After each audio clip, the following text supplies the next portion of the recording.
It's August the 12th, 2026, and I hope everybody's been having a wonderful day so far today. It is a beautiful day here in South Carolina, although it is super hot.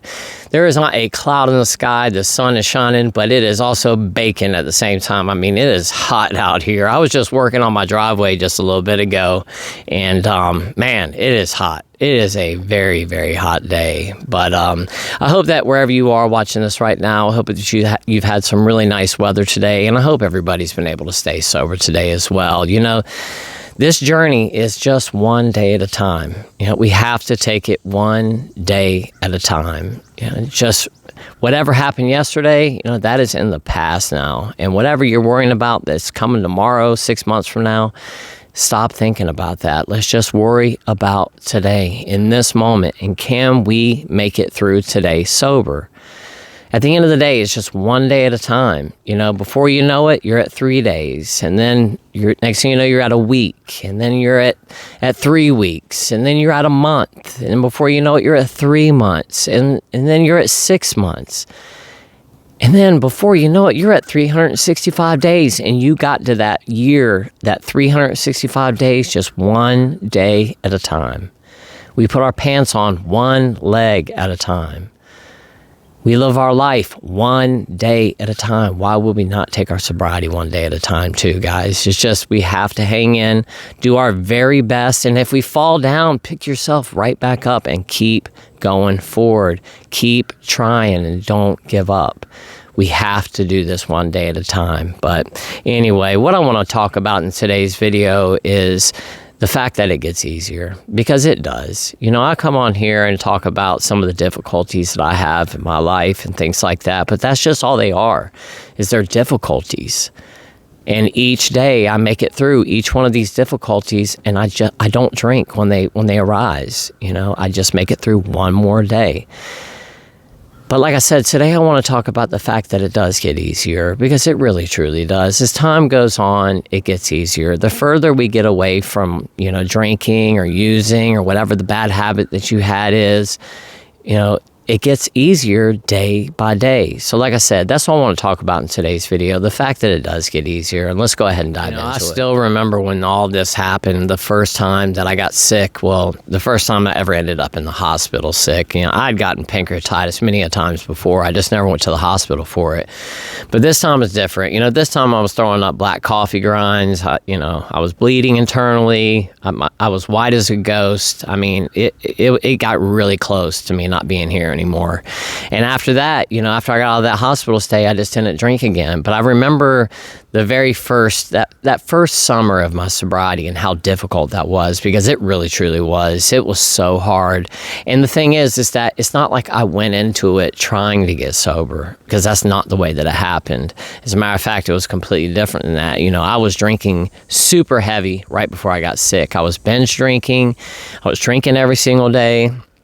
You know, I was drinking to where, you know, I was passing out twice a day. I would just get wasted drunk first thing in the morning, pass out, wake up later on, get wasted drunk, and do it all over again. It was just a cycle. And I did that every single day until the point where I had to stop.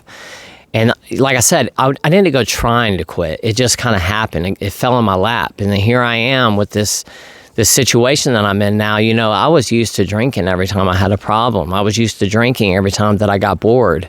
I was used to drinking every single time I got into an argument with my wife, or any time that I had a bunch of work to do, or when I was really tired and I needed a pick-me-up. You know, alcohol always, it gave me energy. I used alcohol for absolutely everything under the sun. And then here I am, I don't have alcohol anymore. So when things got stressful, what do? When I had to get behind the wheel of a car and I was afraid to drive, because, you know, I didn't really drive that much towards the end of my drinking because I was so afraid to. Now what? When I need to drive somewhere, now what? What do? You know, when my kids upset me, now what do? When my wife upsets me and we get into an argument where I used to drink, now what do? When I get bored, now what do I do? Just every single aspect of my life, now what do I do? And each day, I figured ways around it. When I got bored, I started doing other things. I picked up a book and started reading. I went and dug through all my stuff and found my sketch pad and started sketching stuff. There was this one time that I was just making little art projects around my house. There was a period of time where I was going and finding junk and turning it into all kinds of stuff. This table that I have right here is made out of old recycled tires that I picked up on the side of the road and an old wire spool that I picked up on the side of the road. All this stuff got made from trash, and I really enjoyed doing it. I would work out here and I would clear trees. I would go out in the woods with my axe and a saw, and I would just start cutting stuff down and clearing stuff, just to kill time. I walked around my yard with one of those pickup sticks and a 5-gallon bucket picking up pine cones just to kill time, just so I wouldn't be bored, just to occupy my mind so that I wouldn't think about drinking anymore. Because trust me, there were a lot of days where I got in my vehicle and just started driving because I didn't know what else to do. And it was like, am I going to go to the liquor store? I don't plan on it, but I'm going to get behind the wheel of a car, and wherever it takes me is where I end up. I never ended up in a liquor store parking lot or a gas station parking lot. I just drove around for a little bit. And during that period of time of driving around, I would really start thinking to myself, is this really worth it? Because I'm going to throw away everything that I've worked so hard for, including my health. The doctors were really clear with me. If you drink again, you're going to lose your life. So after I got my vehicle and just drove around and waited till I cooled off a little bit, as soon as I did, I was like, what are you thinking, man? You're gonna lose everything if you go back to drinking again. So I wouldn't drink. But as time's gone on, I've found ways to, like I said, occupy my mind, occupy my time. What do I do when I get upset now? Back before all this, before I got sick, back when I was a drinker, if I got upset with somebody, I would just rip them apart. Now, I really think twice about what I do. I really think twice about how I speak to people. I think twice about everything now. I used to just react to situations when I was a drinker. Now that's not. But I'm getting through it one day at a time. This hasn't been an easy journey. I can tell you that right now. But with time, it has gotten easier. And like I said, that's all I want to talk about today. It's just that with time, everything gets easier. It's just like riding a bike. The first time that you get on a bicycle, you're probably not going to be very good at it. I'll never forget the first time that my brother got on a bicycle. We used to live up on top of this hill, and my dad was like, all right, we're going to take you out and you're going to learn how to ride. And right at the very bottom of the hill, there was a cul-de-sac. And the people that lived at the house in the cul-de-sac, they had a well house right there by right by the road. And my dad pushed my brother. He went flying down the hill. He didn't know how to use his brakes. He didn't know how to do anything. And he went flying right into that well house. I'll never forget that. He crashed into that well house. The bicycle flipped like 10 times in the air. Oh, he got hurt so bad. My mom and dad had to go down there and pick him up and take him back to the house. He was so skinned up. But that was the first time he ever got on a bicycle. It's not like he's going to be an expert. He crashed into the well house, but guess what? He never did it again. And after that day, he slowly but surely, got more comfortable on the bicycle, and he became really good at riding bikes. It's just like sobriety. It's just like getting on a bicycle for the first time. Yeah, the first time you get on, you're going to suck. You're not going to be good at it. But the second time, you actually might be able to go down that hill without crashing into that well house. You might not be the greatest, but at least you didn't crash. Same thing with our sobriety. You make it through day one. That's awesome. Maybe you did crash. Maybe you crashed into a well house. Maybe, who knows? Whatever that signifies for you. Day two, you get right back on that bicycle, that sobriety bicycle, and you ride it around for a little bit. Next thing you know, you're getting more and more comfortable. And then a month from now, you're like popping wheelies and, flying down the road, going 27 miles an hour, and, nothing phases you anymore. And then 6 months down the road, you're jumping off of you're jumping off ramps and doing tricks and stuff like that. And a year later, you're you're unstoppable on your bicycle. And it's the same thing with sobriety.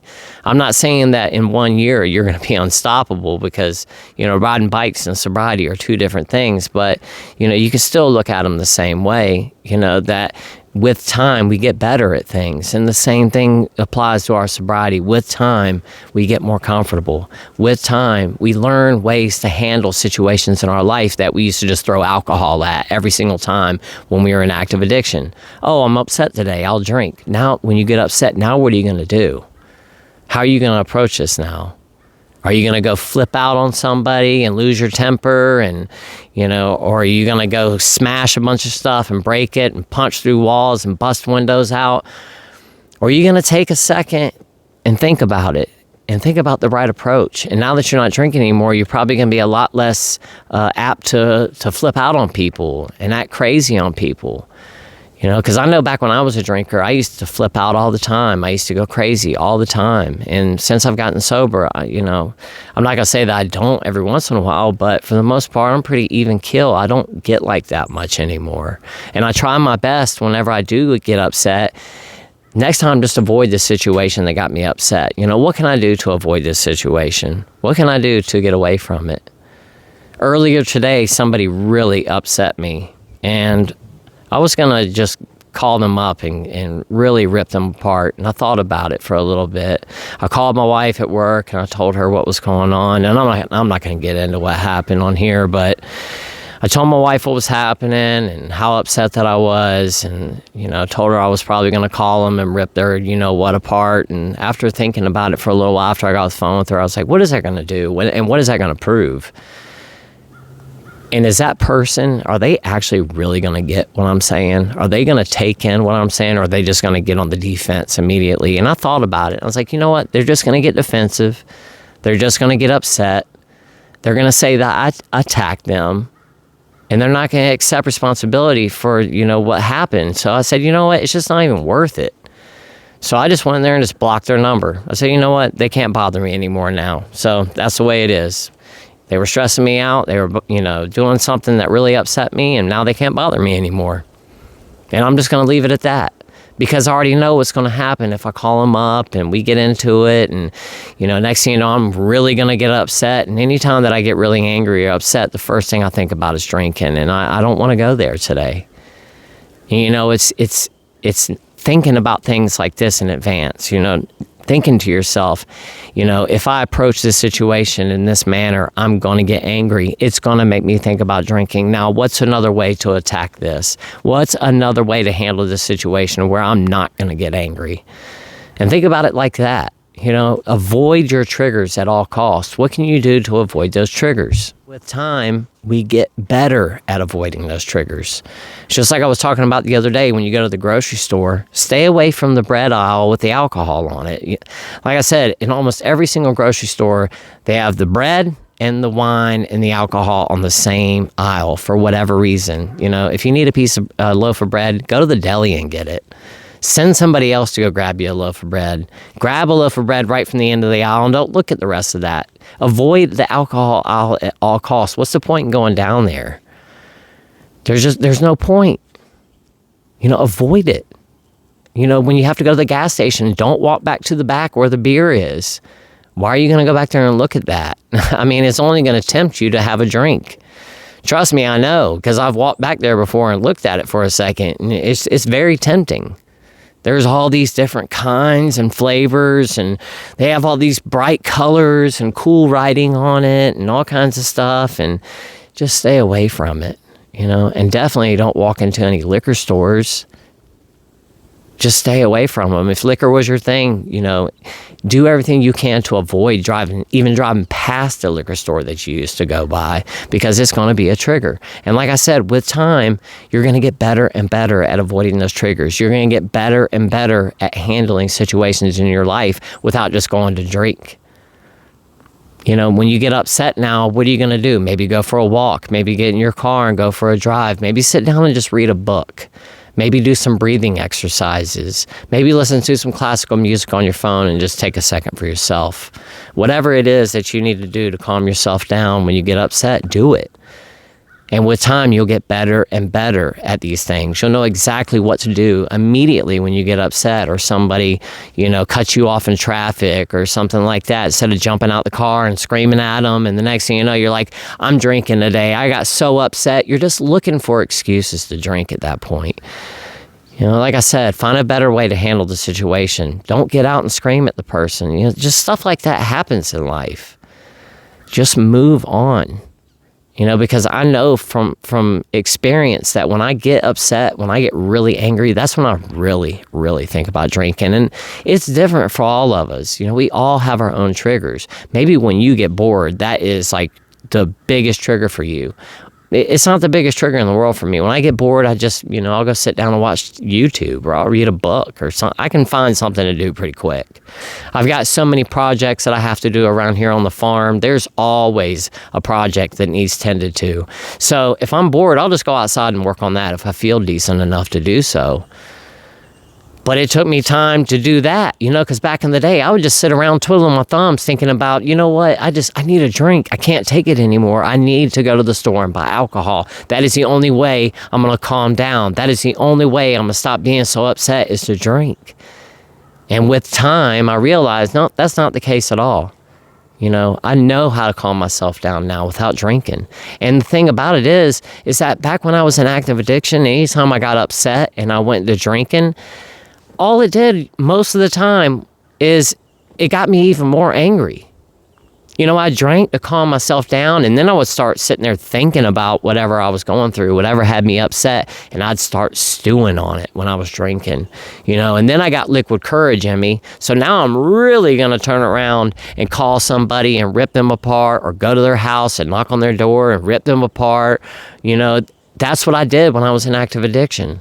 I'm sure that when people saw my name and their caller ID, I'm sure they were like, either he's drunk calling me to talk, or he's drunk and he's calling me because he's angry and he's calling to yell. A lot of times people didn't answer the phone, and I'm sure they were like, I'm not answering that because I don't know what kind of mood he's in, and I don't know how drunk he is in the moment. But with time, guys, it gets easier. It really, truly does. Let me know in the comments, where you are in your sobriety, and, when did it start to get easier for you? How long did it take until you really started to ease into it and feel more comfortable in your sobriety, and where you felt like you didn't have to drink for every single thing? When you felt like you didn't have to drink to go get behind the wheel of a car and drive your kids to school, or drive yourself to work, or drive to the doctor's office, or, when you started getting upset about something, what did you do to avoid, going back and drinking because you got upset? Let me know what you guys use to help whenever you start thinking about drinking. And let me know what it is that, what are your triggers? What are your biggest triggers, and what do you do to avoid them? That'd be the best way to word it, Think about your biggest trigger. Is it when somebody upsets you? Is it when you get bored? Is it when you're at work and you're thinking about, how bad of a day you've had at work or whatever, and you just want to have a drink on your way home? Is it when you're on your way home from work? Is that your biggest trigger time? You're on your way, you've already worked 12 hours that day, and you have to drive by that gas station you used to stop at all the time, and every time you drive past it, you're like, man, I could just pull right on in there and get my case of beer, but you don't do it. Let me know what you guys do. What's your biggest trigger, and how do you avoid it? But it does get easier with time, guys. Are you going to stop thinking about drinking altogether or using altogether? I'm not going to lie to you and say yes, because that's not true. You'll probably think about it for the rest of your life. Are you going to think about it every single day? No, you won't. You'll think about it less frequently the further and further you get away from the last time you used. After 5 years or so, are you going to think about it every day? Probably not. I'm over 4 years at this point. I still think about drinking every single day. But I don't think about drinking every single day, all day long. Just at some point in the day, I'll think about drinking. Something gets, one of my biggest things is when I get upset. It's one of my biggest triggers. When I get angry, I used to always drink. It is one of my biggest triggers in life. But I know what to do with myself now. If I get that angry, I get in my car, go for a drive, or I go for a walk. And I cannot come back home until I've calmed myself down. And I know that the gas station or the liquor store are not the option. I just don't go by them. Now, do I think about going by the liquor store when I get angry? Oh, heck yeah, I do. For whatever reason, I always get this thing in my head where I'm like, I'll show them. I'll show them. Show who? Who am I showing? Who am I proving anything to? But that's just the mentality that I have when I get angry. I'm like, I'm going to show them. I'm going to go drink. I'll show them. What am I showing them? What, that I'm weak? That I can't stay sober? And don't take that wrong, please, because I'm not saying that if you've relapsed, you're weak or anything like that. It was just a statement about myself. But, you know, once again, I'm not going to prove anything to anybody. I'm not going to show anyone anything by going back and drinking. But that's the kind of thoughts that I have. For whatever reason, when I get angry, I always get this idea in my head that I'm going to show them.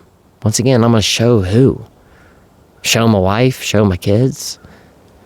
Show my wife and my kids that they need to worry about me all the time now because I've relapsed again, and that my wife is going to feel uncomfortable leaving me home alone, and that she's going to feel uncomfortable leaving me home alone with the children because she's worried that I'm going to drink while I'm home with them, or the fact that she's going to be worried that when I go camping that she's going to be worried that I stop at the liquor store and pick up a bottle and drink when I'm alone with them.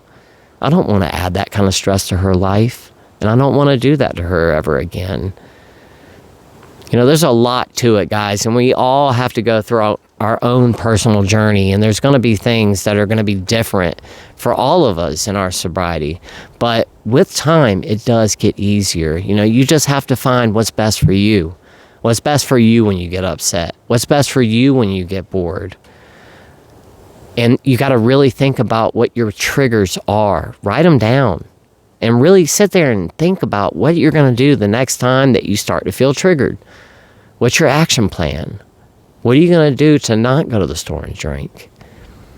And like I said, as time goes on and you develop these plans and you put them in place and you actually start doing them each time you get upset or whenever you get triggered, you go back and do these action plans, you're going to realize that actually worked. I'm going to do that again next time. And each time that you do that, it just gets a little bit easier each time, more and more. And with time, this just gets a little bit easier every single day. Every day we chip off just a little bit more, and you feel more and more comfortable in this. Guys, we can do this. We can stay sober, and we can do it one more day. I believe in each and every single one of you. If you're having a hard day today, I completely understand. I'm having a rough day today too, but we can do it. We can make it through the rest of the day. I promise you that we can. I'm going to stay sober. I hope that you do as well.